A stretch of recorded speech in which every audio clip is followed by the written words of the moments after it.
We're also affiliated with the School of Social Welfare here on the UC Berkeley campus. It is my distinct pleasure to welcome both our live and our cyber audience today on this training, Sustaining Your Child and Family Service Organization.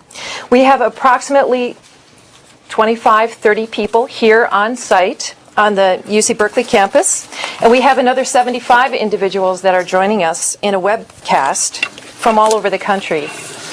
I want to say that we're very, very grateful for Educational Technology Services at the university, particularly George Huga, and to CompassPoint, who's made it possible for our trainers to join us today, and to our very 3 qualified trainers for making this event possible.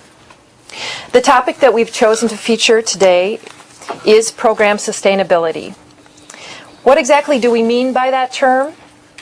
Well, going back to Webster's New World Dictionary, which some of us hearken back to, that claims that sustainability is to keep in existence, to maintain, to endure. Other relevant terms that come to mind are longevity, continuity, even regeneration, and evolution.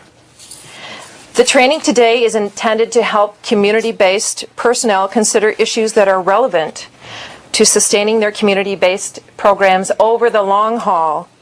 The topic is broad, it's complex, and then rather than using a broad brush approach and covering a lot of material superficially, we've determined instead to delve more deeply into a couple of areas. So, without further ado, I would like to introduce our first trainer today. Anushka Fernandopulle is a senior consultant at CompassPoint Nonprofit Services who works primarily in the areas of staff management, organizational development, and strategic planning. She has worked in the nonprofit sector in organizations focused on HIV prevention, youth development, education, LGBT organizing, and grassroots community development. She has also worked in the private sector in the organizational effectiveness practice of a large international human resources consulting firm. I want you to join me in welcoming Anushka.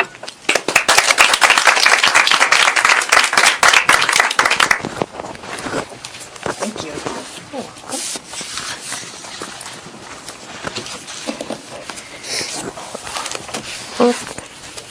Good morning.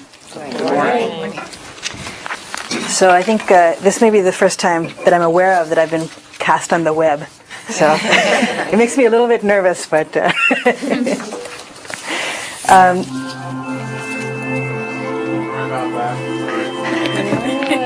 magic sounds. So my name is Anushka, and I work at CompassPoint Nonprofit Services, which is a management support organization located in the Bay Area. How many of you have ever been to CompassPoint or done any trainings? Many, many. Excellent. Makes me very happy. And the topic that we're going to talk about today is about strategic planning, and particularly aspect of what does the strategic plan look like, and how do you keep it relevant? So how do you tie it to what you're actually doing in your organization? So this is actually a piece of what is usually a larger, whole, expanded workshop about strategic planning. But I wanted to make sure where people were in their own processes about having been familiar with strategic planning or engaged in the process and so on. So how many of you have had strategic planning processes at your organizations before? Okay, great, most of you. And how many of you ever look at your strategic plan? Once in a while. About half, okay, yeah. Like looking at old Christmas cards or old birthday cards or something like that, right? So we're going to do a little bit of introduction about just strategic plans, and I'll preach the gospel of why they're helpful and important, and then also about why they can be helpful in doing your annual operating plan. And how many of you have operating plans that you use in your organizations, sort of annual plans in general? Some, okay. All right, great. So at CompassPoint, we're fortunate to have a staff cartoonist who draws cartoons under the name the Planet 501c3, Tales from the Nonprofit Galaxy. So I always like to feature a couple of her cartoons. Miriam Engelberg is her name. So this is at the Strategic Planners Planning Meeting. So the agenda today is, before we set the agenda, we need to determine our goals for the meeting. But before we determine the goals, we need to map out our core strategy for determining the goals. But first, we should plan a strategy for strategically planning our planning process to determine our goals. Right? So yeah, it can often go in this way, but still, strategic planning is important. So what is strategic planning, generally speaking? A systematic way in which an organization can agree on your priorities that are essential to your mission and that are responsive to your environment. So there's a saying that if you don't know where you're going, any road is the right road, right? So you could be going in this direction, this direction, this direction, and continuing in that way.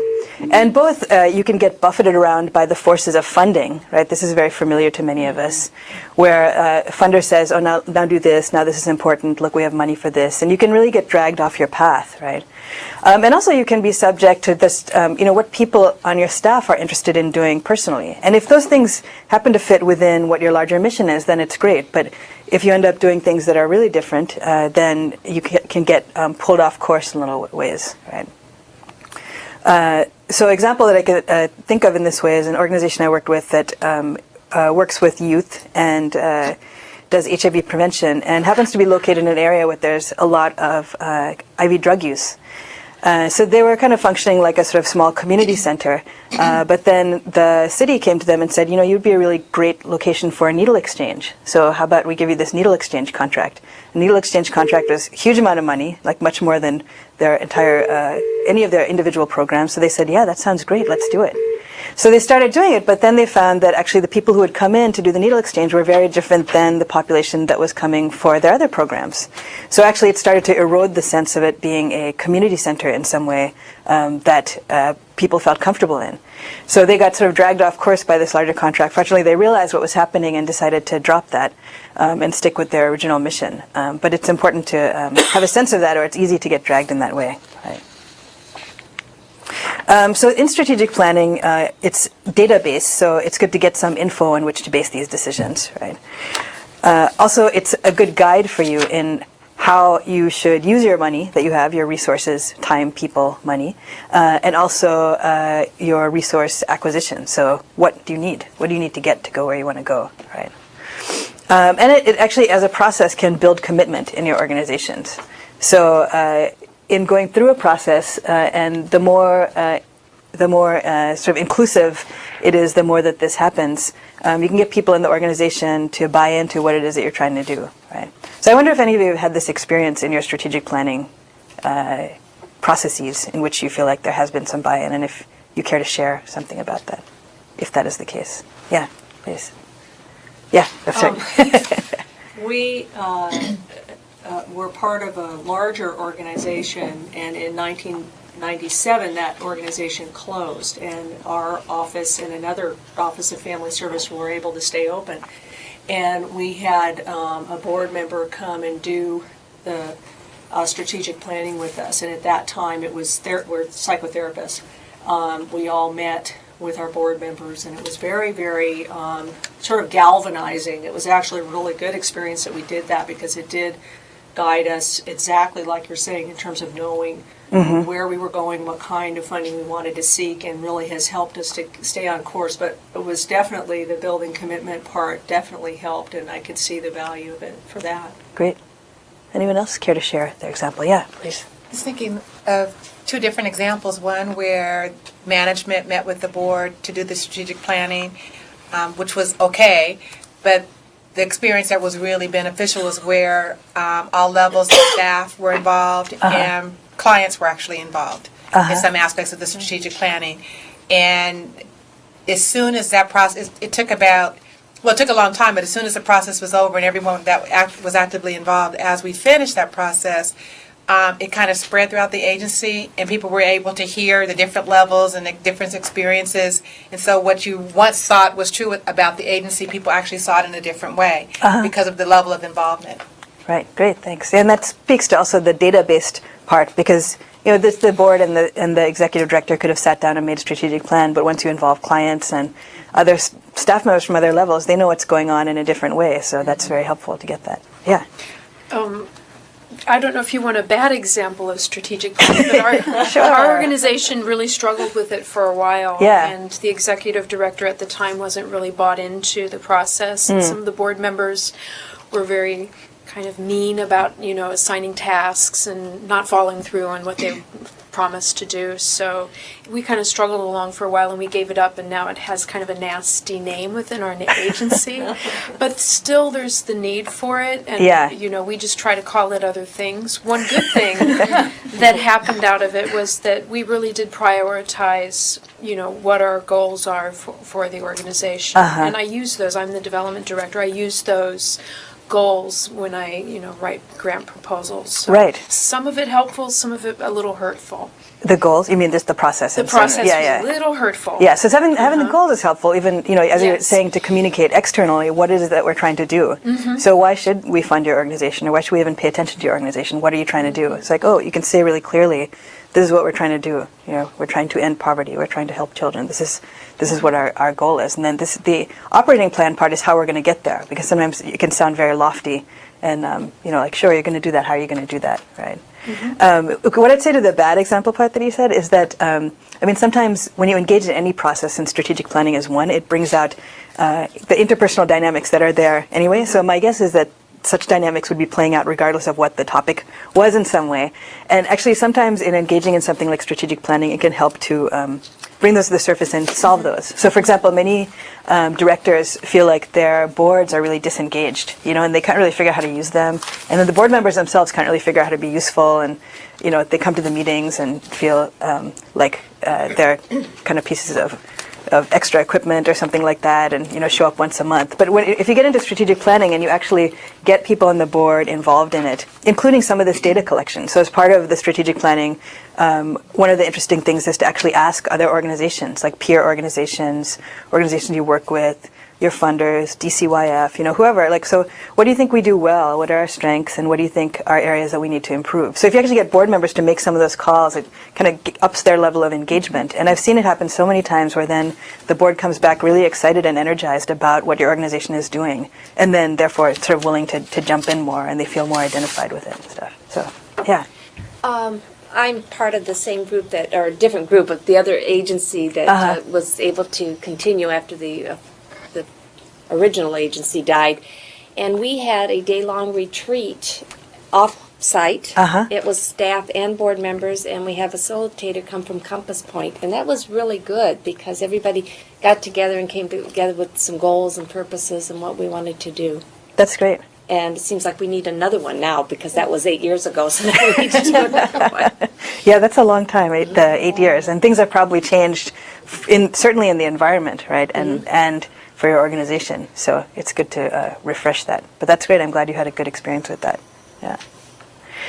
It also can be helpful because for many of you in your organizations, like you spend a lot of time doing what's right in front of you, right? I mean, I know that's the case for many of us, is that we get caught up in doing just, what it is now. But then it helps to get up to the, helicopter level. So go up to the higher level of, what are we trying to do in the end? And get the big picture view, both for kind of inspiring and sustaining oneself, and it makes your work more meaningful, and also just as a guidance too. So instead of I have 50 phone calls to return and I have 20 emails to send, it puts it more in the context. So it's helpful for oneself, and then for the staff in general too. So and how many of you here are directors of your organization in some way? Yeah. So your role then also is to inspire people too, right? To inspire and help motivate them and bring them along. So having this kind of vision and then bringing them into that vision through some kind of process is helpful as well. Because I've also seen many times where a director will have a vision, a great vision, but they won't necessarily be able to communicate that to the staff members. So they see the light and they see the vision on the other side, but the other staff members are still in the valley of darkness, so to speak, slogging away, and like, what are they talking about? Why do they think that? And then you actually, as the director, have done a lot of this stuff in your head, right? And you actually get to go out and meet other agencies. You know much more about the environment than many of the staff members do. But it helps to share that. Then you can bring people along. Bring them up to the higher peak. And even if everyone has to go back down to the levels to work, that they've seen that vision and they understand it. So what is strategic planning not? It's always good to go through the nots too. So it's not a prediction for the future, right? So you don't know what's going to happen in the future for sure. So what you're doing is getting a sense of what it is that you want to do, what should be your priorities at this time to get there. But of course, you don't know exactly how the future is going to unfold, right? Example for us in the Bay Area, right? 5 years ago, what did it look like economically for us?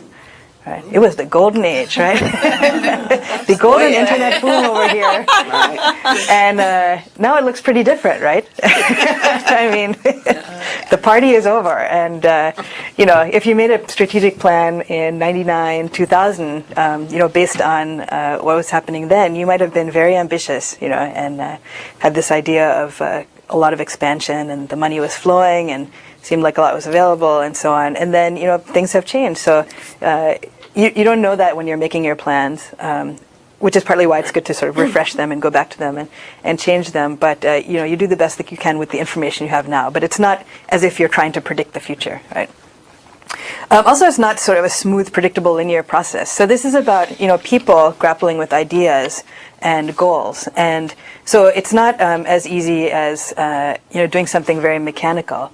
So it's if it feels like it gets a little bit like, well, we thought about this and then we thought this and so on, then it's not that you're doing it wrong. So for example, in some of the processes, one of the beginning, actually in most processes, to look at your mission. So you might have assumed, our mission's good, we'll move on to what are our priorities. But then as you start to think about those, you realize that, well, actually since the time our organization started 10 years ago, we really have started serving a different population. So maybe we need to think about whether our mission is still exactly the same, or maybe we want to change that and expand that a little bit. So that's okay, and it's not just like we'll do this and this and this, but you might have to go back and circle around. But that will bring you into where you are now. And also that it's not a substitute for a judgment of leadership. So, you can have the best, thickest, nicely formatted strategic plan document, but you're still going to have to exercise human leadership in bringing that about and in implementing it and so on. But it can be a very helpful guide for everyone. So some keys for effective planning. So focusing on the most important issues, meaning like you can't tackle all the issues all the time. So for your strategic plan, it's good to focus on what are the most important things that we need to decide right now. What are the most important strategic decisions that are facing us? It will make you crazy to try and decide everything, including the color paint and so on, during your process. So, focus on maybe 3 to 5 major issues, right? Being willing to question the status quo. So this is a very important one, and one that can be challenging, particularly for people who have been in an organization a long time. So in every organization, there's something or things that are kind of the set in stone things. And if you've been there a long time, sometimes it's hard to even see what those are. Until sometimes a new person comes and says, well, why do we do it like that? Like, we do it like that because we've always done it like that. That is the way things have been done. So in the strategic planning process, it's good to be open to question those things, to see that this is a time to ask the question, well, is this the best way for us to do this now? Right? And maybe the answer is yes, in which case, great, then you can continue doing it. But maybe the answer is no. So you need to have a willingness to question that. So think for yourselves, what, if you can, reflect on what might be things in our agency right now that are sort of the sacred cows, the set in stone, the things that we assume and can't question, And this is where actually sometimes the new people can be the most helpful to give you insight into this, and they may or may not do that with you as a director unless you ask them to, unless you invite them to ask those questions, because they feel like their job is to sort of fit in now and, learn what those things are and then don't ruffle them. But it can be interesting to try and figure out what those things are, whether or not you're in a strategic planning process. Right? Also, it's helpful to produce some kind of document, which is what we're going to talk about this morning, about what does this document look like, what are helpful formats, and so on.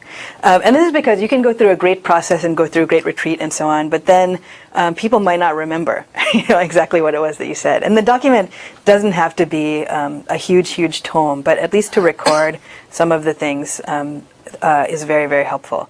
It also is helpful because oftentimes you have turnover in your organization, right? So you want to be able to bring people in who weren't at that one-day retreat 8 years ago, and let them be part of the story and the process and the ongoing work of your organization. So if you have a good record of what it is that you did, then it's easier for them to get on board with that. Also, if you have a document, you can share that with others. So sometimes organizations have a strategic plan that is their internal one, and then maybe a shorter summary that's one that they can give externally. So they can give it to funders they're applying to, so that people know, oh, so this is what they're about right now. This is what they're trying to do this year. So producing a document is a helpful thing. Sometimes at the end of the process, people are so exhausted they don't want to do it, but encouragement to take the extra push to actually put it down on paper, and we can talk about the writing of it too. And then the last one, translate it into an annual operating plan. So, of course, you don't want to just keep it on the shelf and have it be sort of an ancient museum piece for the organization, which, 3 years later you take it down and blow the dust off it. And, so you want it to be something that's alive. And part of keeping it alive is making sure that you're tying that to what your annual operating plan is, right? So what we're actually going to do day to day, year to year here. So we'll do a little schematic here.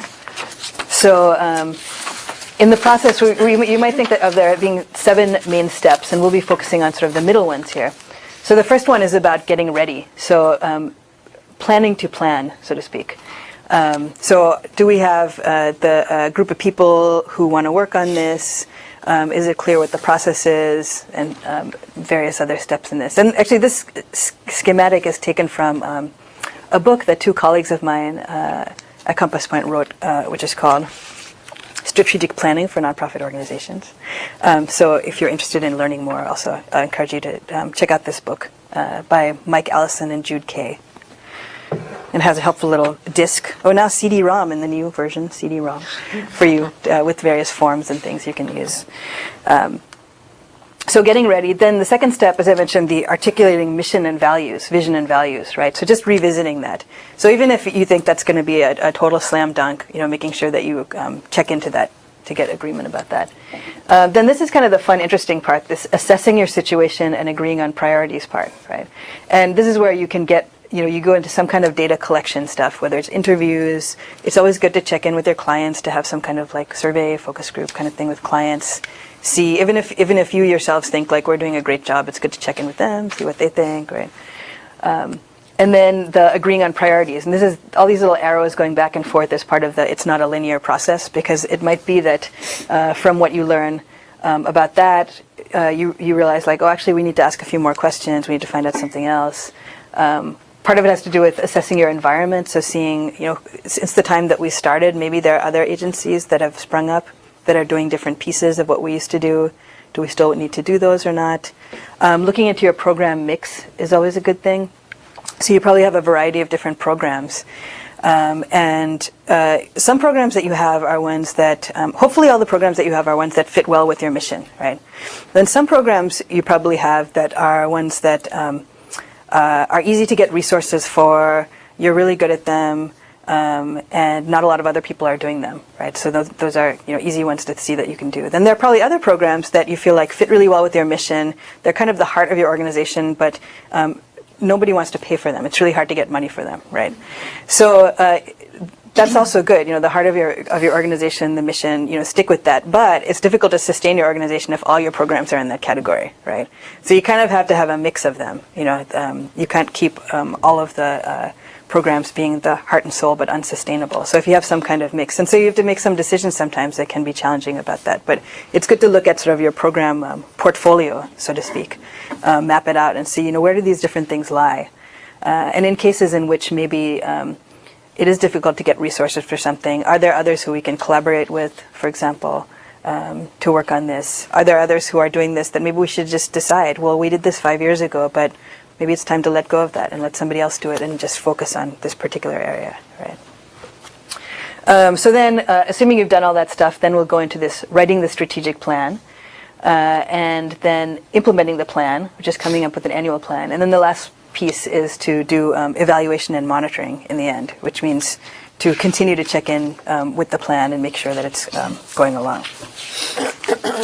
So now we're sort of up to speed with you've done your planning process, we'll assume, and I should have said you can feel free to ask questions during if you want, but we'll have some discussion at the end time, right? So the question people often ask, similar, since it's fitting since we're on university campus, it's how long should it be, right? So how long should my paper be, right? And the answer, of course, is unlike in the university classes where they might say 10 to 15 pages, is it depends, right? So it depends on many different factors. Usually as short and simple as possible is good, because the longer and more complex it is, the less likely anyone's going to ever read it, right? Or look back at it, unless the culture of your organization is fairly, wordy, sort of more academic one, in which case maybe people love that. But but even with that, there's a range of short to long to abstruse to, when it starts to look like Webster Dictionary, then it's time to edit, right? You want to put it in a format that easily says what it is that you're trying to do and how. So people ask sometimes about format, and we'll look at a few different examples of them too. Should we put it in columns? Should we put them in rows? Should we, put it in a PowerPoint show? Should we put it in a Word document? And some organizations actually have their strategic plan in a PowerPoint show like this, so just the main bullet points, and that's sort of their sharing with the world piece. And then they have somewhat more detailed one for themselves. So it's even not to say what it is that you should have the format in, really. What to include in the strategic plan also. Here we go. So there's maybe, we could call it 3 different levels of processes, right? There's abbreviated, moderate, and extensive, right? So this may be like, going to the hair salon, you can just get the cut, or the cut and wash, or, the color, cut, wash, dry, etc., right? And the abbreviated one is suggesting, 1 to 2 days. But, the truth is that if you wanted to, you could just say, we're going to go to a coffee shop, and in an hour we're going to make our strategic plan on the back of a series of table napkins, right? So you could do that. And you could have a strategic plan, on table napkins, that then you'd have to be careful not to get wet, of course. But the thing is that would be informed by basically who would be in the room there and what they were thinking at that particular moment, right? So the more the time that you have to invest in it, then the more robust it will be, so to speak, and the better informed it will be, right? And also the people in the room at that moment, writing on the table napkins, what they think is going on in the environment and in the organization may or may not be the real story. So this is why, it's helpful to get more opinions in from outside, and then to think about that information more. So, what you think today may be the priorities. If you get more information from people and sleep on it, tomorrow you might have a different idea, right?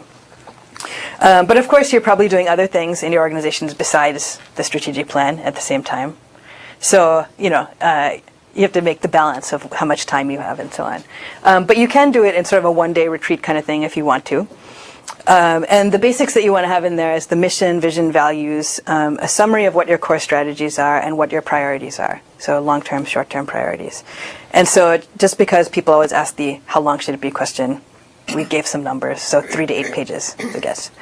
Then the moderate one is like 1 to 3 months. And so you'll have a series of meetings, and usually you'll have a little strategic planning task force that will go through these meetings.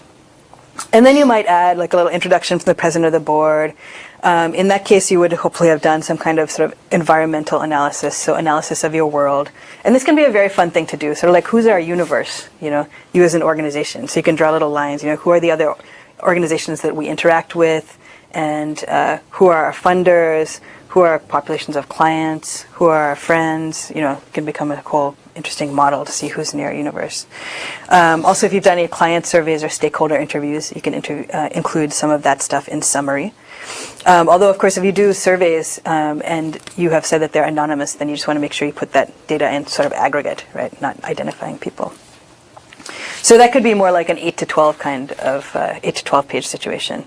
Then the extensive one is 6 months or more, and that can be a very rich and interesting process of wrestling with what it is that you really think you should be doing at this point. And included in that one, through the process, you also would include an executive summary, because once you get into this sort of 12 to 40 page range, those who love you will read that, but many others will like the summary, right? So it's good to have a summary for folks. And then you might want to include sort of a general organizational history and profile and some long-range budget projections of some sort too. And different pieces of this can be written by different people too. So, if you have someone who's really into writing about your organization's history, who's been there for a long time, then they can do that. And talk about where you've been and so on. And this is actually another fun exercise I'll throw out for you, either in doing your planning or just in general, is to do a sort of timeline exercise. Some of you may have done this, where you put a roll of paper on the wall, right? Draw a big line down the middle. This is very low tech, so you don't need any of this internet service to do this, right? Draw a big marker line down the middle. And then get people together in a room for maybe 2 hours or so, and give people, first of all, about half an hour, a whole bunch of magic markers, and say above the line, I want you to write any significant events in the life of the organization, right? So when it was founded, maybe when we moved to this building, when we started this program, and so on, right? And then below the line to write your own engagement in this issue or in this movement, if there's a sense of it being a movement, right? And also you could include in that any world events or legal decisions or things that have impacted your organization or the area that you're working in. So any significant legislation on children that's come down, or even if you felt like there's some significant movie that came out that changed public perception, or something like that, or the significant legal case or whatever. So put that on the bottom.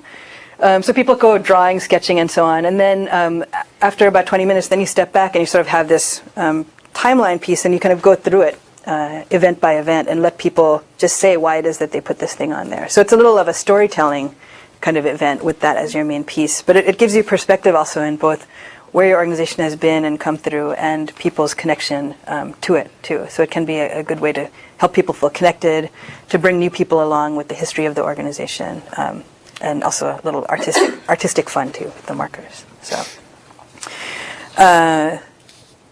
So if you want to, you can even summarize something like that if you want in the strategic plan. Many organizations that I've done that with have found that exercise so beneficial that they've saved that role and they put it up somewhere, and then it's like part of the art of their organization too. Mm-hmm. So the program goals. So you want to make sure that this has goals and objectives in it, and this is basically a plan of action for what you intend to do over the next few years to accomplish your mission. And this is the part that can be helpful for developing your annual plan. So I've made a distinction here between the program goals and then the management operations goals and objectives, meaning sort of administrative. So it's sort of like, well, what do we want to do, accomplish in our program, and then what do we need in terms of support in order to get there, right? So if you're saying we want to expand our program, we want to have many more services, then you have to think about, well, do we have enough space in our current site? Do we need to move or try and rent the office next door? Do we have enough people to provide that service?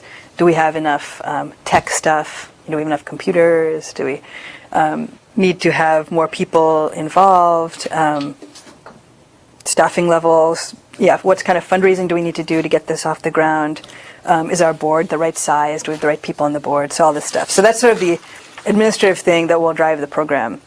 And usually we kind of work with what we have. So it's like, well, this is what we have at the moment. We have 3 Macs kind of jimmied together, and we have this room and so on. So then that's reality, and so you have to work with that. But this idea with the strategic plan is you're going, where do we want to go? Like, what do we want to go to? What do we want to actually do? And then what are we going to need? So actually we need 5 new Macs. That's what we need. So put it down there. Be bold. And then you're figuring out how to do that in your annual operating plan, right? But just the distinction between those two things. And how it fits together here, you could say, is this, you have your current situation, and then you've come up with your 3 to 5 core future strategies that you want to do to get to your vision of your future, right? And the vision of your future is part of achieving your whole purpose. And so this stuff is along the way. So your program goals and your administrative goals and objectives, right, are along the way. And the goals and objective things, now probably you all have heard perhaps too much about goals and objectives, but is anyone a aficionado of goals and objectives that cares to share for review? Different goals, objectives, all that stuff. Yeah, so you probably have to write these for different grads and so on. So generally speaking, goals is like the big end thing. So we want to alleviate poverty. We want to decrease teen pregnancy or something like that. And then your objectives you get a little bit more measurable, right? And so sometimes they talk about objectives in terms of SMART objectives. Have you heard this acronym, SMART objectives? So when you write the objectives, you want them to be specific, much more specific than, we want to decrease teen pregnancy. So specific, so, what percentage in your city do you want to decrease or something like that, right? Measurable, so as much as possible to put some kind of numbers to it, so that way you can see, did we get there or not? Because if you say something very broad, like we want to increase literacy, we want to do this, how do you know if you're going to get there or not? So measurable. So that could be in percentages and numbers of people and statistics. You have to be kind of creative with that. The A in SMART is attainable. So attainable is, you don't want to be so visionary that it seems like something that is completely unattainable, because then to your staff it is not inspiring but demoralizing.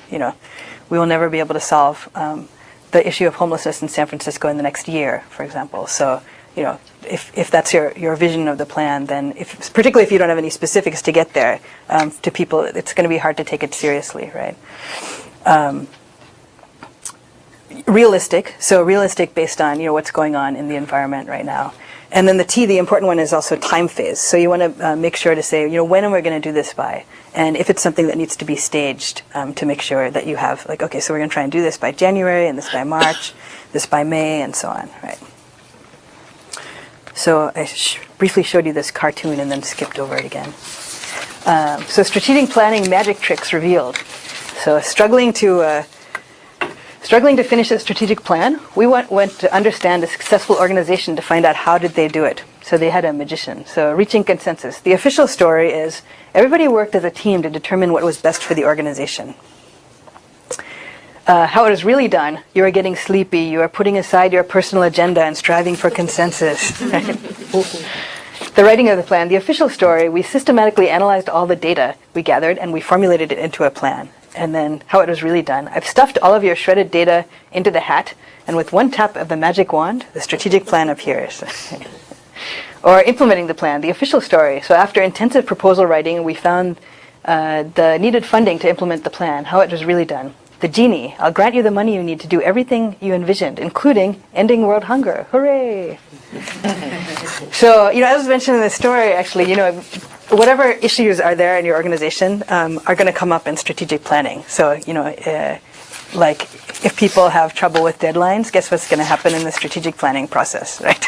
It's going to be difficult with deadlines. Or if people tend to not like to disagree with each other, for example, if the culture of your organization is that people don't want to disagree but sort of step back from that, then that's going to happen in the strategic planning process too. So it might be hard to get people to engage in a way that really, has them question things and engage with each other. So it's good to think about that too. So what is the culture of our organization, and how might this be helpful or challenging to actually engage in some real conversations around this, right?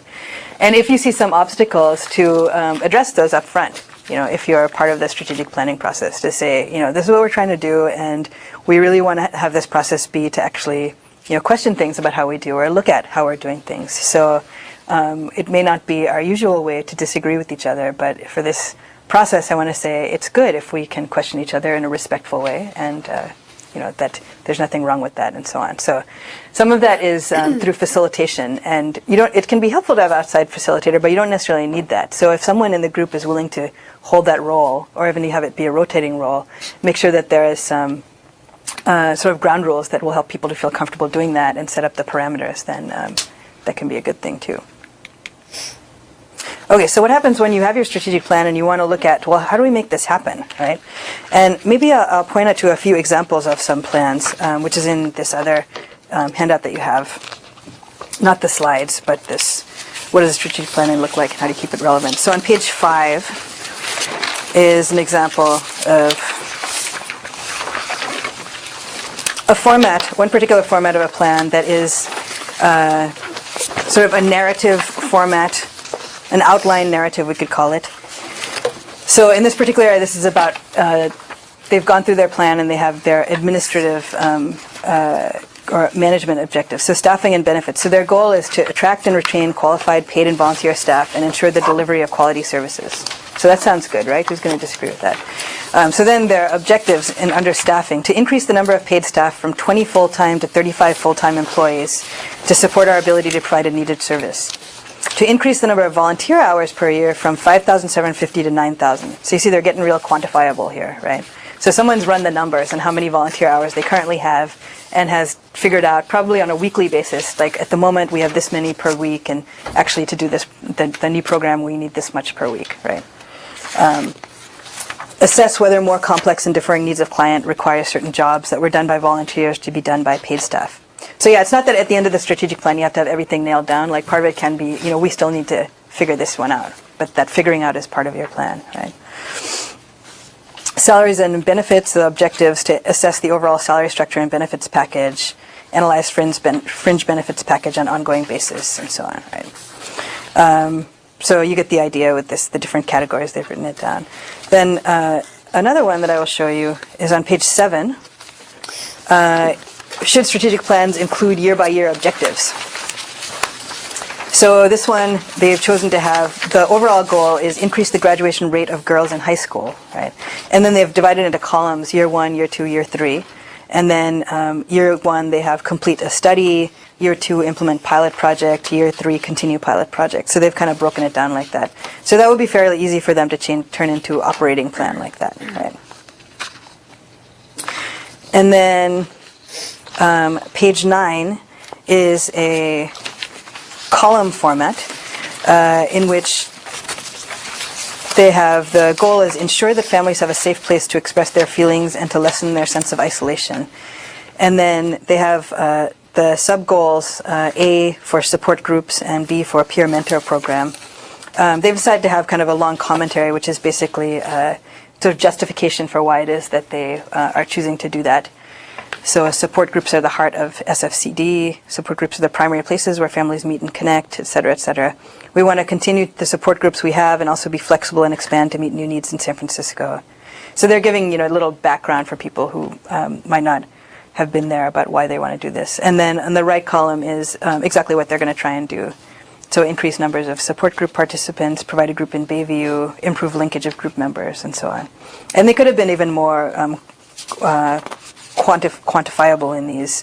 In the one below for the peer mentor program, they've done it a little bit more. So increase numbers of mentor matches to an average of 10 a month, or increase annual participation to 20 participants, right? So getting more smart about their SMART goals and so on.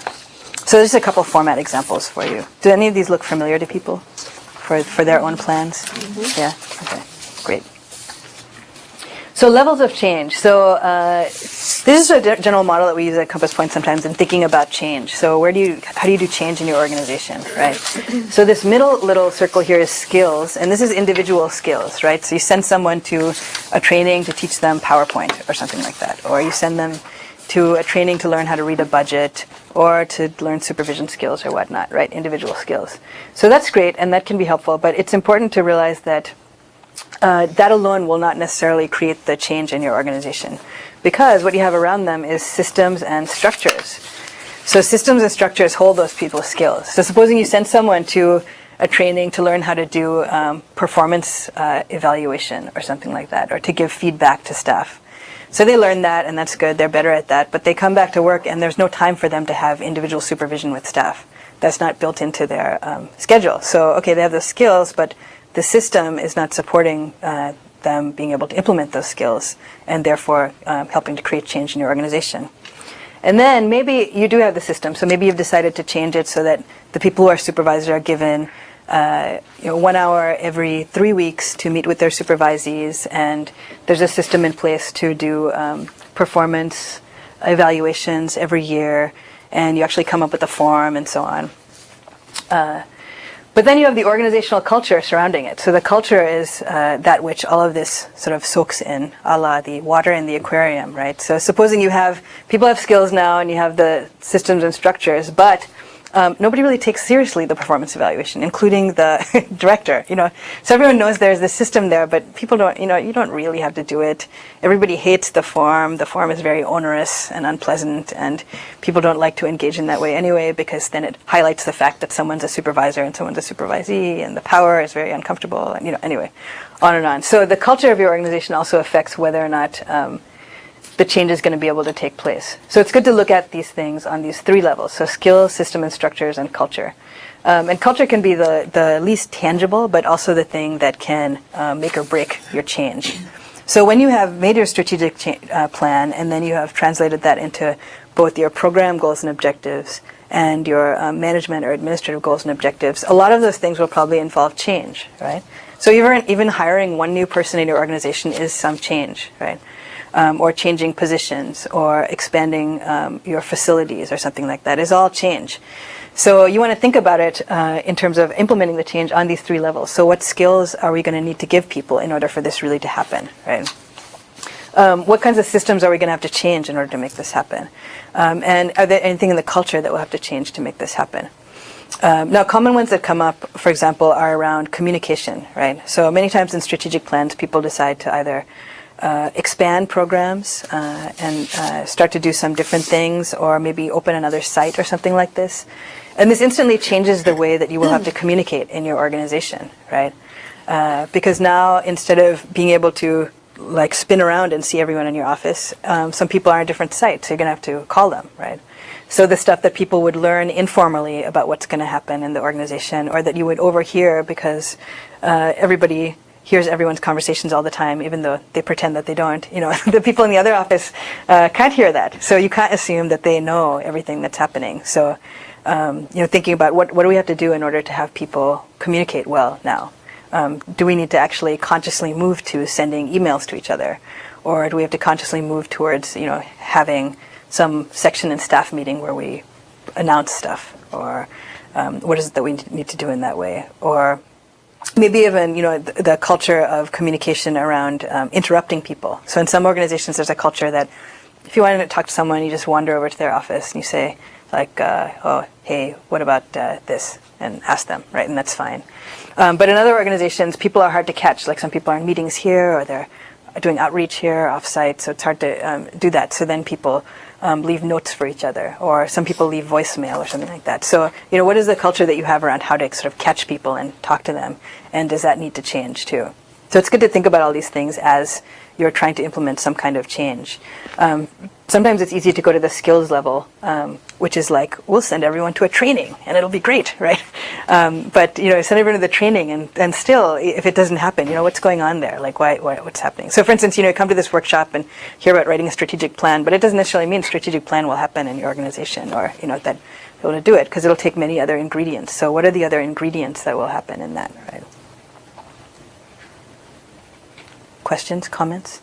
I hear Saad nodding through some of this change stuff. So if anyone would like to share some examples of trying to do this, or having done it successfully or unsuccessfully. I think the part about the culture that you're bringing up is very interesting, and seems like it's helpful to hear that talked about, because I think that can really shut everything down, even the diagram that you have. So you have a lot going on the inside of that, but if there's blockage there, it doesn't come out of the box, it can't change. And it is often unspoken. Yeah. And difficult to break through. Yeah. Do you have something? Yeah. I think in terms of change, we have some people who've been in the organization for a long time. And of course, like you said, the boom years actually lasted quite a long time. So you have people who are in that still, that thinking that they're still doing it the way we used to do it, but now everyone has to tighten up. Right. And there's a lot of change, in a year, the amount of change that has gone on is dramatic. And so what we're trying to do is, even before the skills, you might say, is to talk about change and how change is good, and, and how we have, in order, we can't survive if we don't change, and keep talking about changing, because people don't want to change. Yeah, it's difficult. I mean, can you blame them? The days when sandwiches were ordered for every meeting, those are the good times, right? Brown baguette. Yeah, now it's brown baguette, and it makes you feel special to have sandwiches ordered for your meeting, right? So now you feel less special. So, part of it is like being able to communicate to people also why and so on, because, many of you are directors, and so you see more what the environmental causes are for such things that result in no more sandwiches, right?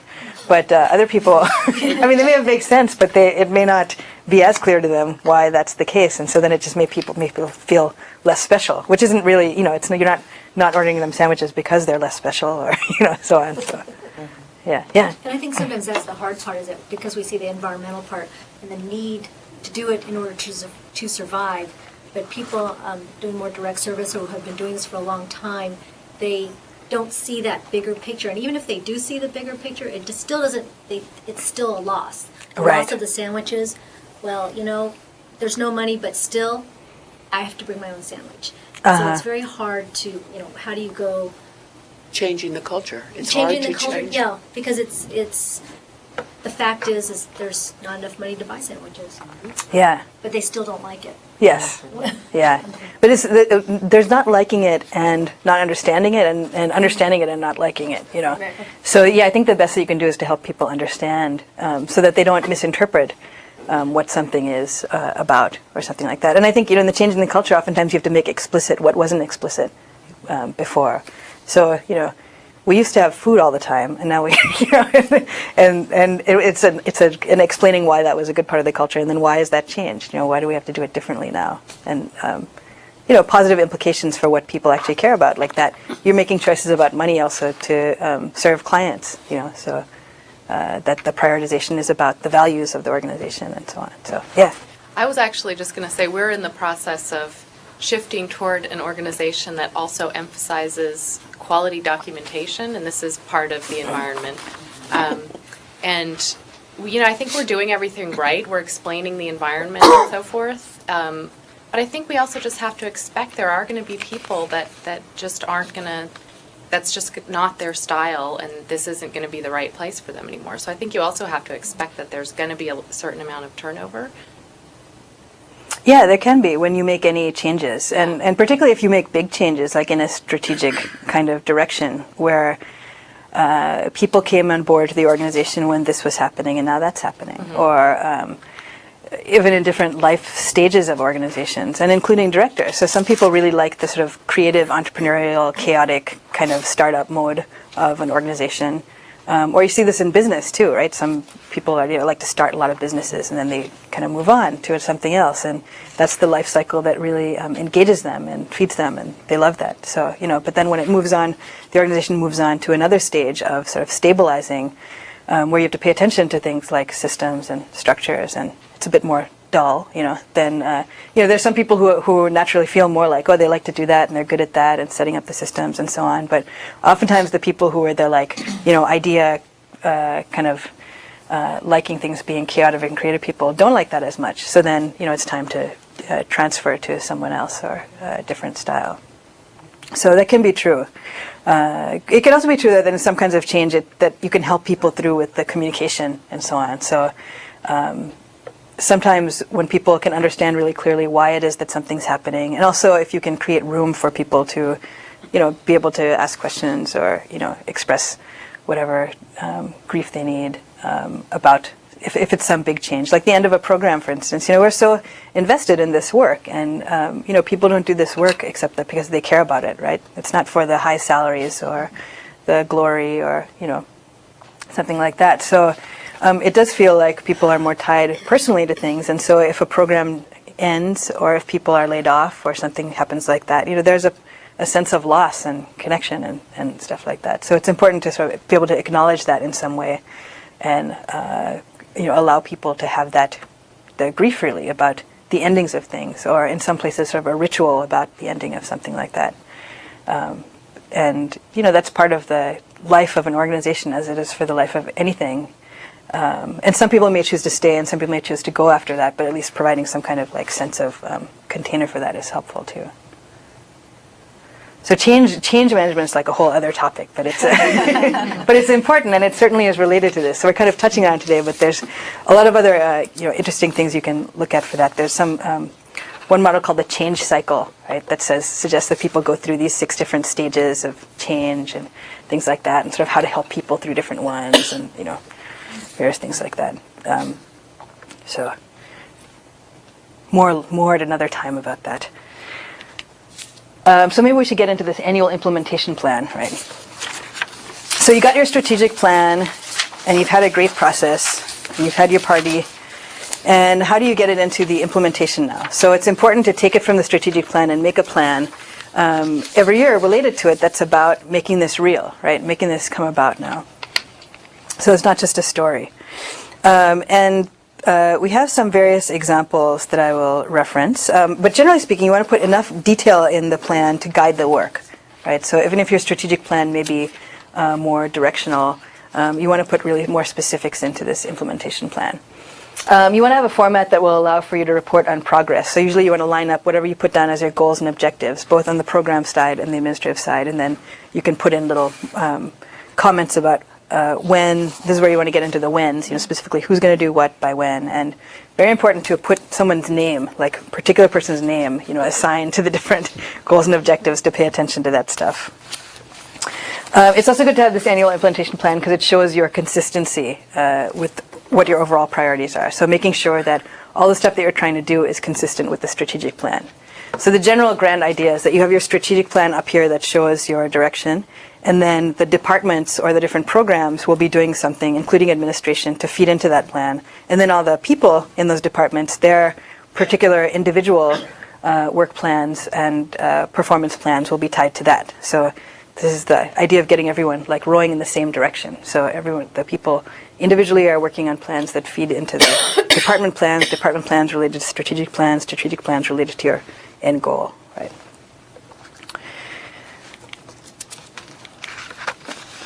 So you can call it implementation plan or sometimes operational plan also. So this is what operationalizes your strategic plan. You want to specify the process and outcome objectives. So are folks familiar with this terms, the process and outcome objectives in the past? Is anyone willing to share what a process objective is versus outcome objective?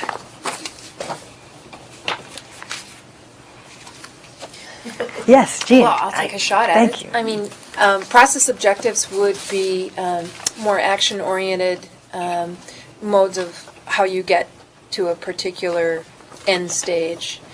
Outcome objectives, outcome objectives would be that end stage.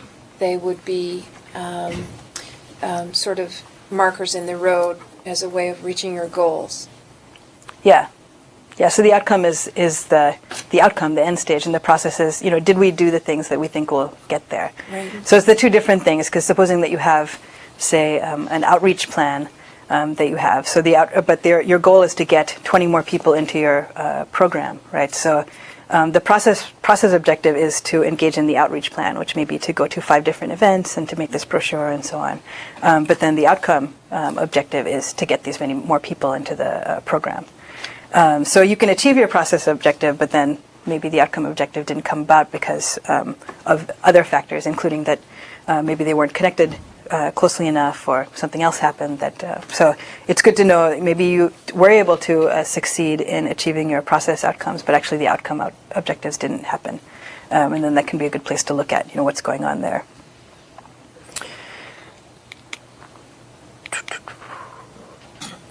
It's good to develop, when you're doing the implementation plan, the actual operational plan, here's where it's good to make sure that the staff who are actually responsible for doing this work have some engagement in that, right? So here's where you want the board to take their fingers off the plan, right? So the board can be involved in the strategic plan. When you get to the level of operationalizing the plan, this is when the people who are actually going to do the work have a better sense of what may be realistic, to do. So how many more clients can we actually see in this way? Or if we want to see this many more clients by the end of the year, what does that mean in terms of these stages, right? If you don't do that, oftentimes you lose the sort of buy-in part of it. So if you just hand people in your organization, here's our strategic plan of 40 pages, right? And here's the operational plan off it. So go. All right, go team, right? So particularly in our organizations, people are pretty engaged in the work. So it's not like you're in the army or something and people are just going to carry out, what you've given them from a chart, right? So, and they may have helpful things to say also about what's realistic or what's not realistic or new ideas about it. So you want to make sure that staff who are responsible for the area are part of that plan, right? You want to have a format for your operational plan that makes monitoring it easy. So oftentimes some chart kind of thing, or this is where you want to put the dates and so on, so that you can check in on it well. And then you want to make sure that there's realistic budgets to support each area. So many of the things that you have in your operational plan will have money implications, right? So people often equals money, right? Hiring more people or doing this or that, or getting more space often equals more money, right? More technology equals more money, right? So good to make sure that you have realistic budgets for the different areas. So what can we actually do this year? You know, so a few samples of these. So we'll look at page 10, which is actually like a landscape format type thing here. And this one has started to tie the strategic plan program goals into the operating plan. Right? So this is Schola Cantorum. They have their general program goals and objectives, and then specific ones. So they have done their plan, say, from 98 to 2001, their objectives, to continue to raise the artistic and professional level of invited guest artists and outside orchestras and ensembles. And then they've broken it down. So for that year, 98-99, then based on that, they want to identify guest artists for the season of the next year, continue to allow for higher guest artist fees, timeline, who's responsible. So who's responsible is important. And you see these other ones, the commentary and measures of success boxes. And these are good things to have too, so that you know, did we actually get there? Did we achieve it, right? In this case, they have left some of them blank. So maybe they're still in process with that. And then feedback and evaluation mechanisms. So how are we going to get the information to tell whether or not we have achieved that measure of success, right? So continue to present 4 or 5 concerts per year, but be opening to adding additional performances. Commentary was balance time constraints of the singers with the need to develop and expand audiences. And so their objective for the 1 year is research possibilities for run-out and community performances. So they're making it realistic. It's not that, if their plan is to have 4 to 5 concerts per year, in the first year they're not going to do that. But the first year they have to start exploring that, research the possibilities. So what are the steps? So they haven't put measures of success, but you can think that they could have said, research 5 different locations that we could have a concert in, or contact 10 different potential performers or something like that. But they have put, when by, so this is like the middle of the year, June 99, and then also they put the initials of people in there so that you can check back in with those people. Now, in one of them, they have 3 initials, so you have to beware that putting more and more initials of people in, because sometimes the more people you put responsible for something, the less people are responsible for it, because, the fingers can point in a circular direction and spirals down. So better if you can put one person in charge of it and then have other people sort of assist them, or, but just make sure one person's making sure it happens, even if it's to call the meetings or, whatever small level of authority, right? Then the next page is some other example of the administrative goals, tying it to an operating plan. So now these are folks who like to, they've had their strategic plan with different numbers in it. So you can see they've continued this sort of 6.1, 6.2, and so on, right? So for some people this kind of drives them crazy, but others it's helpful to reference back to the plan and so on.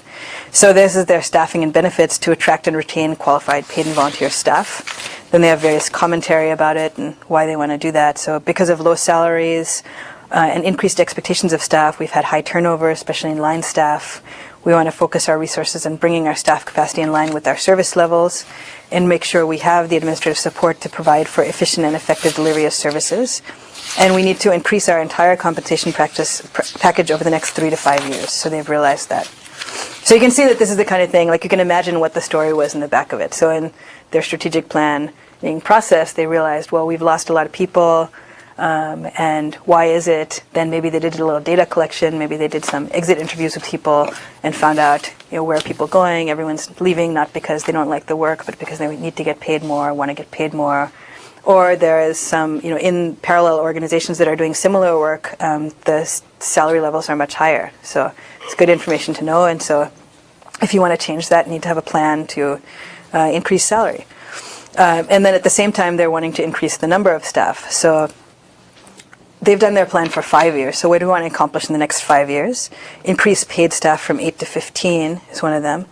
The intermediate milestone is particularly hire staff for a new program that will begin in 18 months. So that's good. That's very specific, right? This program's going to start in 18 months. And I should say as a preface to this, too, that oftentimes people have ideas for new programs, and then we'll write grants as if the day that they get the money will be the day that the program will start.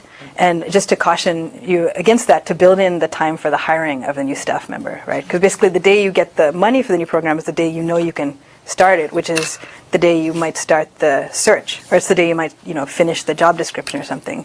And we know from experience, usually it'll take several months to get someone, and even if you hire someone from within really quickly, then that person's position is going to be empty. So there's going to be some buffer time. So otherwise, you already start behind in your objectives. You say, we're going to start serving children right away, right, the day we get the grant. And, actually the first quarter is kind of ramp-up time. So if possible, to fill that in.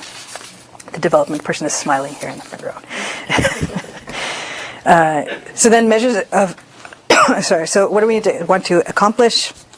Increase number of paid staff from 8 to 11. So you can see that they're going from 8 to 11 in this upcoming year, not 8 to 15. Then they've specified which positions. So now we're getting real, right? So client services director, client services specialist, PT, part-time technology specialist, part-time clerical worker. Who is responsible and by when? And then in the bottom here, they have put down resources required. So this is good. They've had some estimates of how much it will take. So the overall, the 15 FTEs will be $675, and then benefits. So that is good also to keep in mind the benefits, which is a significant percentage of that. So then they know what it means for this year, since they're saying they're getting 11, right, to increase from 8 to 11. So the resource required for 11 is 500,000, but actually the increase is for 3 FTEs, so they could also put that down. But you can see how this could then feed into their overall annual budget plan, right? And then salaries and benefits, bring salaries up to par with similar agencies, offer new medical packages. And so what they want to do this year is assess the overall salary structure and benefit structure and revise. So the measure of success is, do they have a revised salary range and schedule and personnel policies approved by the board? And who's responsible? The board personnel task force with the consultant. So also to be aware, when you put more abstract entities like the board personnel task force with the consultant on there, because hopefully you have a head of the board personnel task force, a particular individual, otherwise that particular objective could easily die on the vine, right? So make sure there's a particular person attached to that, and then by when year end. So when you have these by when things too, you can choose to check in with the operating plan. Probably quarterly is good. And then sometimes people will mark out, sometimes you can do a little columnar thing, 4 columns for the different quarters, and like put little X's for which quarter different things are supposed to be finished by. So then in each quarter's check-in, you can just look at those items, right, and go through it. But it's good for, whatever team is working on this, like the management team, or whatever level of your organization. Maybe it's the whole organization does it together to check in on this. So this is also a good way, at least quarterly, when you're all, down in the trenches doing your work and so on, quarterly to come up, and see, okay, so what were we trying to do? What do we say we were going to do in 5 years? What do we say we're doing overall in 5 years and 3 months? And okay, so then that means we need to do this today. So it's easy to get pulled off the path a little bit, but the more you check in on this, the easier it is to pull yourself back on, to not stray too far, and to remember what it is you're trying to do, and bring yourself back into balance with that.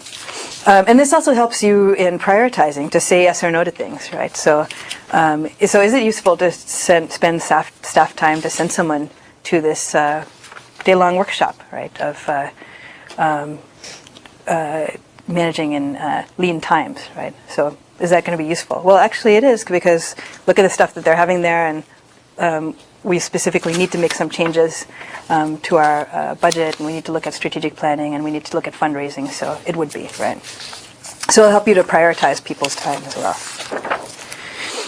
Then one more on page 12 is a somewhat simplified format to eliminate the long-term program and administrative goal sections, and you only show your future strategies with a detailed list of priorities. So strategy, increase our visibility. So clearly you want to say more than that, right? Increase our visibility. So this is a Lambda Legal, so background commentary. Prior to and during strategic planning process, discuss the importance of developing and implementing a strategic marketing program to advance its mission and fundraising goal. Marketing strategies will play a critical role in helping Lambda Legal continue to position itself as a leader on LGBT, HIV, and AIDS issues. An effective marketing program will strengthen Lambda Legal in at least 4 ways: increase visibility, strengthen credibility with broader public as a civil rights spokesperson and change agent, will make Lambda Legal the go-to for the media, clients needing legal assistance, and other groups outside our community who need a legal civil rights partner on LGBT or HIV matters, increase our capacity to educate and mobilize the LGBT and HIV communities, and increase Lambda Legal's fundraising capacity, which in turn will secure and increase our program capacity. So they put a lot of detail into that, but you can see how if someone comes in new to the organization, they could read that and understand why it is that that is one of the strategies of all the different things they could be doing, right? Because basically all of this is about making choices for you all. You know, you have limited time, limited energy, limited resources, so where are we going to spend it? So if you're choosing to spend it on increasing our visibility, you're not spending it on something else, right? So you're not spending it on upgrading your facilities, you may not be spending it on some other program thing. You're not spending on internal development, right? So then their priorities: to hire an experienced marketing director, implement an intentional marketing strategy, to broaden and deepen Lambda Legal's identity as the leading legal civil rights LGBT organization. So that one will need some more filling out as to, you know, what that actually means and how they're going to implement that. To integrate marketing considerations into all aspects of Lambda Legal's work in a strategic and responsible manner. And that will also probably require some more thinking about, you know, in that change cycle, what does that mean with skills, systems, and culture. And ensure sufficient staffing and other resources to allow for implementation of Lambda's Legal's marketing strategy. So they need to bring that also into the into an operating plan. So what does that mean, sufficient staffing and resources? So at least they've established marketing as something that needs to be kept in all the conversations and the importance of that, but they do need to make it more specific when they get to the operating plan, right? So basically you want to use whatever format's going to easily communicate, and it's good to think about both internal and external. And so as I mentioned, sometimes it's helpful to have like the brief plan, as a summary that you can give to people externally that says basically what we're trying to do, because they don't necessarily need to know all the details of, you know, it's going to cost $475,000, or, you know, that means that in 3 months we need to place ads in these newspapers. But, you know, it's good for them to know our priority this year is to increase visibility and to improve our staffing, salaries, structure, and, you know, something more high level than that, right? And then internally you can have more specifics, right? Time for another cartoon. So this is the Nonprofit Antiques Roadshow. So this week on the Nonprofit channel. So if people are familiar with this show, like people bring different things they found in their attics and then they find out how much they're worth. And oftentimes it's like a boodle of money, right, that they didn't know. So I was cleaning out an old bookshelf in our office and I found this complete set of strategic plans dating all the way back to the 1970s. Wow, see they're 93, 90, 83, 84, 78. And these are in mint condition. It's obviously they've never been read or implemented. But because unimplemented plans are commonplace, your set is worth nothing, though it is a good source of recycled paper. Wah, wah, wah. So unimplemented strategic plans, dollar value equals 0 for the, yes, alas, Nonprofit Antiques Roadshow. So, very common thing, but don't let this be the story for your organization. Let's see if there's anything else I can show you here. Maybe on page 16 I will show you another couple example here. And basically these are various different formats. You should choose whichever format it is that fits your organization. But of course the message is choose some format. And don't spend too much time arguing about the format too, because you can get caught into that quagmire too, which may be part of wanting to avoid actually, you know, pulling it together. So this is, page 16 is an annual operating plan for government agency. It has the goals at the top, the tasks down, the measures, staff, date. And then they actually have this column that sometimes makes you feel very happy when you can put done in it, right? So select and train scoring team for final enterprise zone application, the measure, select 2 sets of 5 scorers, the staff, the date, and then they can stick, you know, done when it's finished. So some people like that format. Page 17 is another format action plan. So they have their annual goal as the same as the strategic plan goal. So acquire a stable, broad base of financial and non-financial resources to support our programs. Their long-term objective was to double the amount of foundation or corporate support. Then when it comes into the annual operating plan, it becomes secure $25,000 for the children's art program by the end of the year. For this year, maintain the foundation and corporate contribution levels. Raise at least $150,000 in unrestricted revenue from new foundation and corporate supports. And feedback mechanisms, the development director will have a monthly status report. Resources required, half-time development associate, $5,000 to provide annual report. And then a detailed action plan. So steps for this $25,000, developing a proposal, who's going to do it, Selena Garcia, by when, and then status. So these guys are even more verbose in their comments. So it looks beautiful, they put in there. Why not, right? So where it is. Arrange interviews with each prospect, submit 3 proposals, and so on. And they even put cash the checks down there, right, as one of their steps. So this it can be a helpful one because it has both the high-level stuff, but then it gets down to extreme detail by the bottom, and also it could be something that you can bring to each of your meetings, so it keeps you both on track with what the steps you need to take are, as well as why you're doing that. Right. And if you're an organization that's kind of techie and has like a common server and stuff like this, you can put something like this in some file that people can access regularly too. Question. Yes, please. Is there any software that you know of that would track the sort of like project management software or anything like that that's been developed? I mean, I know that the back of that book has a disc with forms, but is there anything that would help you actually track? Well, it's kind of like any. I mean, a lot of people will use Excel or something like that. Right. I don't know of any specific ones for strategic planning per se, because when you come up with any steps, it's then sort of any project management kind of thing. So on the more extensive side, some people use Microsoft Project. But Microsoft Project is actually made for sort of construction projects, for bigger things. So where it's like you make little Gantt charts. So before you build the house, you have to pour the concrete for the foundation and then put the walls up and so on. So then if the foundation concrete gets pushed back 2 weeks, then you can't put the walls up before that, so everything gets pushed back. So, but a lot of organizations find that a little bit overkill for this kind of thing.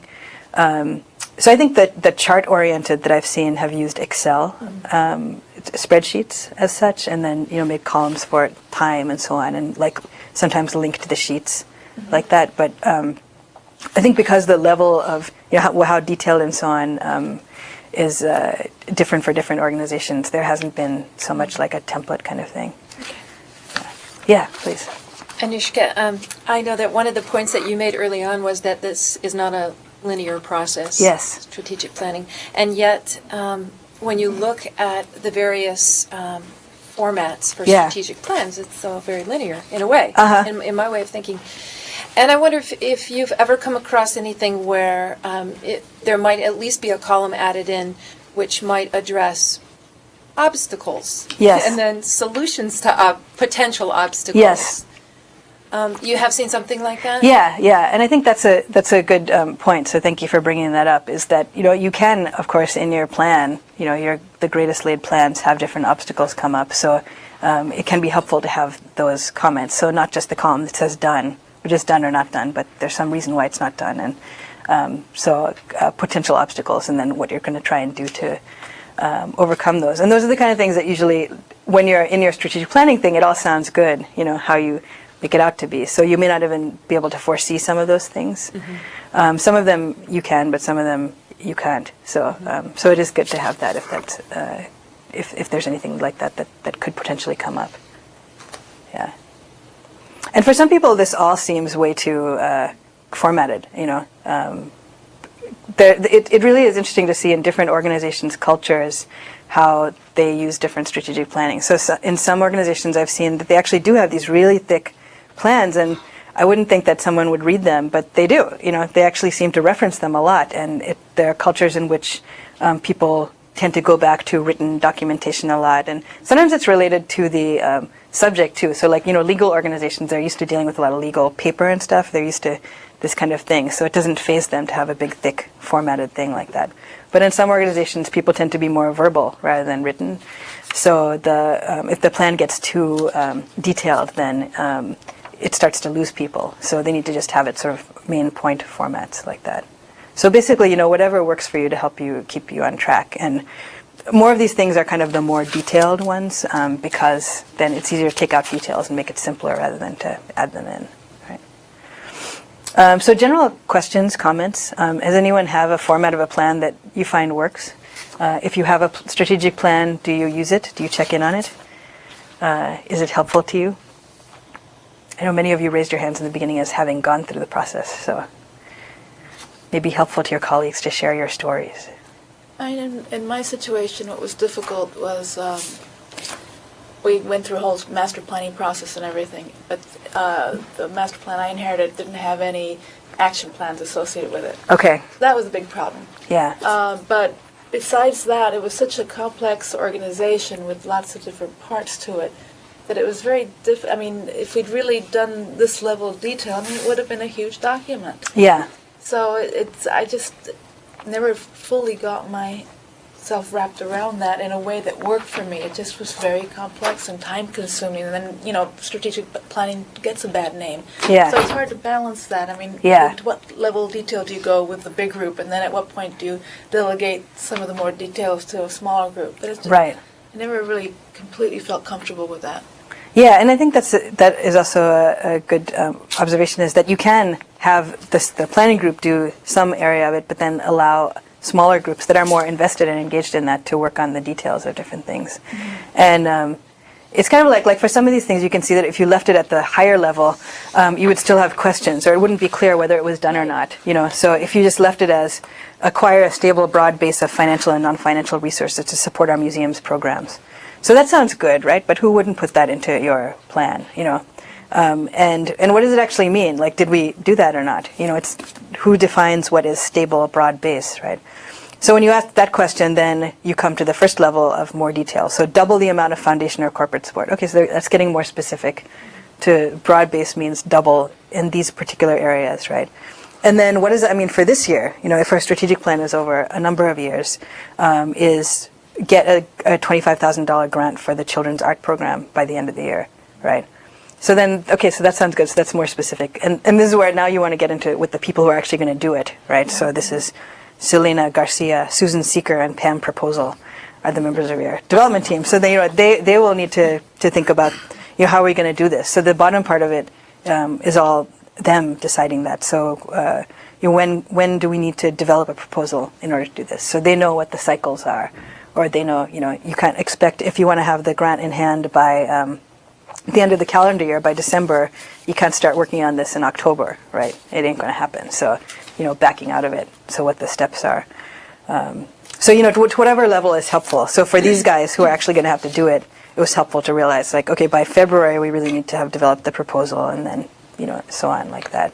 But the whole strategic planning task force shouldn't or didn't need to get involved with that stuff. But if you left it at the higher level, at each of those higher levels, it wouldn't necessarily have any traction, right? So. What's the latest thinking on the length of time that something should be? I mean, are there 10-year plans, 5-year plans, 3-year plans? Well, it's interesting in Sri Lanka. Sri Lanka is where my family's from, and they just came up with a 500-year peace plan. Saying that, they're saying that, the causes, there have been a civil war in Sri Lanka for the last 20 years, ending in 2003, and that the roots of the civil war were actually, through the last 500 years, there was colonial occupation by 3 different countries, the Dutch, the Portuguese, the British, and caused a lot of divisions and so on. And, so they're saying, well, it took 500 years to get here, and it's going to take us 500 years to get back down. So, you may not want to go that long for your organization. Sometimes it used to be that people would do 5 to 10 years. So, sometimes even 5 years seems long. I think 3 years is good. If you do 1 year, then it's basically an annual operating plan, right? So you want to go a little longer than that. So 1 to 3 can be a good vision. some organizations do 3 to 5, but I think at least 3 years is good because the environment does change so fast these days. So even having an idea for 3 years is good. But sometimes it can be fun and helpful to do the visioning for the future. So another exercise you can do is it's 2050, and where are we now? Like, where is our organization now?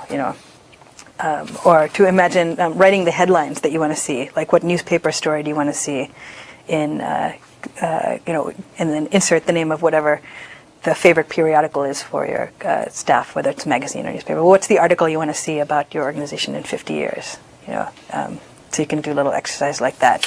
So that's kind of like, getting the broad vision, and that can help people to get very more creative about things. But then when you get down to it, I think 3 years or 5 years at the most. 10 years gets a little too long. Yeah. One more question about interagency collaboration. I know that there's a number of different programs that are not operating solely by themselves. They're operating with other community members, and so I'm wondering how the strategic plan addresses that if there's some agencies that are very intertwined. Yeah, I mean, there's some parts of it that maybe you will need to do together for that, right? And in a strategic planning process, if it depends like how intertwined they are, I'd say, but for the particular initiative that you're on, then it makes sense for you to work together on that. Does that happen often? To do that together, you mean? It depends how intertwined the agencies are, but if they're very intertwined, then you should do that. Although if one agency can be doing its own plan that then helps them figure out that actually we don't want to be involved in this collaboration so much, or this is not our priority anymore. So kind of both are important. It's hard to sometimes get people in collaboration to spend any more time than they already do with each other. So so it's hard to get the longer range of the 6 months kind of thing. But it can be helpful to spend a day together thinking about that. I think. Anyone have any experience with that, collaboratives and planning? People are care to share? Oh. We're in a collaboration together, and I think usually funding source dictates a lot of how we plan. Uh-huh. And so that's like key, especially in lean times. It's lesser resources asking us to do more. Not necessarily in our current collaboration, but in other. And so they make up a lot of how the organizational culture changes and the influence that we have in changing the culture. So I think the funding sources, especially is where our agency is primarily funded through the federal, the state, and the county. Yeah. And we have dictates from them. Mm-hmm. And when the dollars get short, they still want us to serve the same amount of people with less resources. Where do we do it?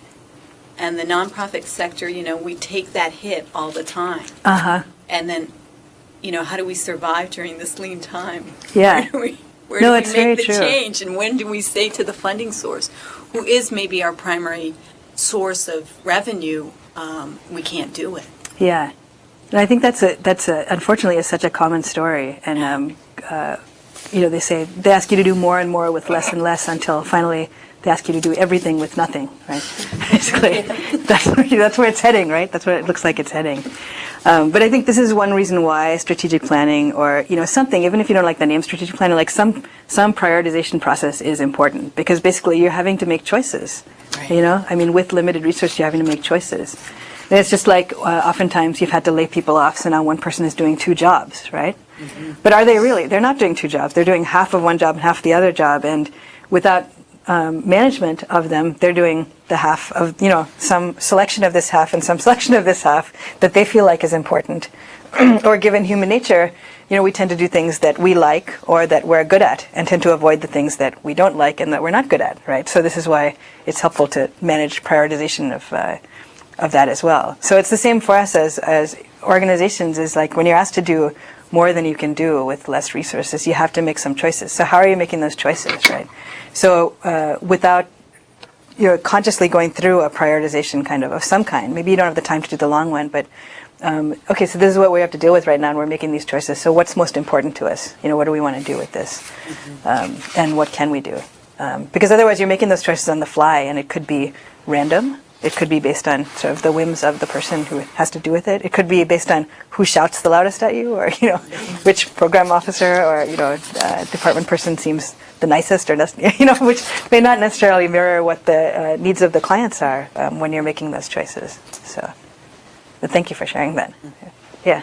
It's interesting to me because I don't know how many people in the room, but I think a lot of us are involved with trying to help people to make better decisions for themselves, and to not respond to the person who's yelling the loudest at them at the time. Right. And to be able to look down the road and make the safest and wisest choice. And so but we forget to do that.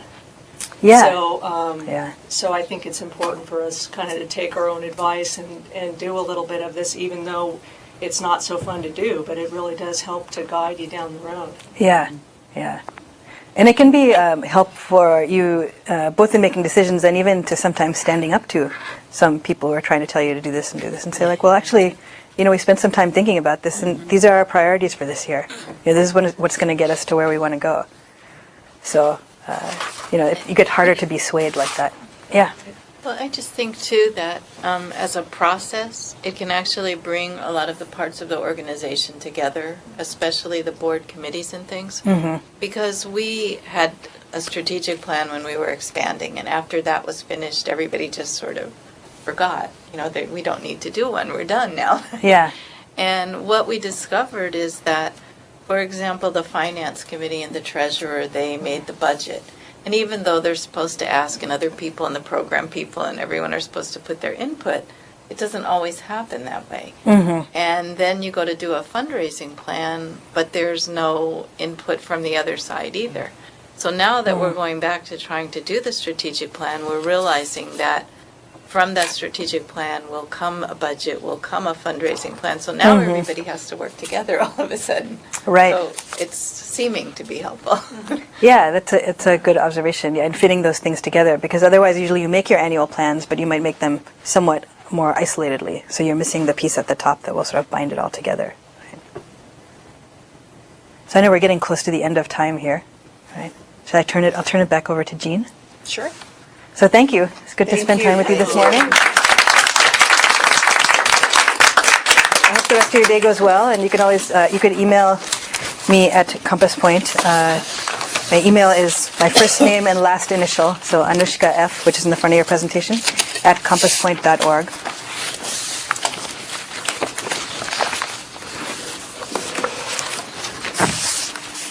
We got microphone for 2 minutes. Right.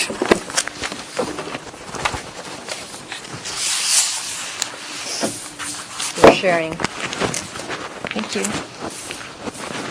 Well, I just wanted to thank you so much for that presentation.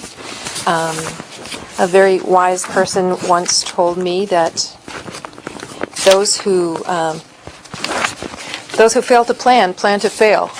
And I wondered if you don't agree with that statement, perhaps. And I think it's been really useful. I really appreciated the discussion, because it seems apparent to me that when you're talking about strategic planning, all of a sudden we're starting to talk about vision change. A lot of other things go into it. So that was very enlightening. I appreciate that. Thank you very much for being here. I just want to thank you all for attending this session and give you a 15-minute break, and to tell you that we're going to regroup here at 11:15. As John might have mentioned, there's restrooms in the basement. Go down that red stair hall and then just keep on walking. But don't get lost. Come back. Okay? See you in 15.